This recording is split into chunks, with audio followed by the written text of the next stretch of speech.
BAK baimenak eta sinedurak onartzen dituen identifikazio elektroniko sistema berria da. BAKek dituen pasaitzekin Euskal Administrazioko zerbitzuetan kontsultak eta bestelako tramiteak modu onlinean egitea posible izango da.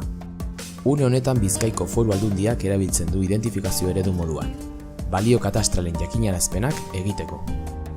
BAKen aktibazio kodeak soilik eskuratuko dute, hortaz, Bizkaiko Foru Aldunditik gutun bat jasotzen duten pertsonak, eraikin baten jabe direnak. Erabiltzaileak BAK jaurtitzen eta aktibatzen duen aplikazioan sartu beharko da, Bizkaiko katastroko webgunetik abiatuta. Lehendabiziko gune honetan, nortasun agiriko zenbakiak, iraungitze data, jaiotze data eta bitalitako aktibazio kodeak sartu beharko dira. Horretaz gain, kaptcha kodea ere sartzea beharrezkoa izango da. Ondoren, beheko laukian klikatu beharko duzu. Bide batez, izenperi baimen emateko gure datu pertsonalak eta aktibatze kodea konprobatu ahal izateko.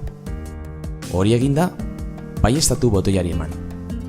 Datuak onarturik, hurrengo urratsa helbide elektroniko eta telefono mugikor bat sartzea izango da.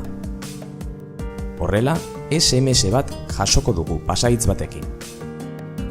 Onartu botoiari eman. Ondoren, mugikorrean iritsitako pasaitzarekin batera gogoratzeko erraza den pasahitz berri bat bitan sartu beharko duzu. Baieztatuta, giltza delako plataforma batera iritsiko gara, baimentze prozesua egingo diguna. Jarraitu botoiari eman. Plataforman sarturik, nortasun agiria sartu, baita pasahitza ere.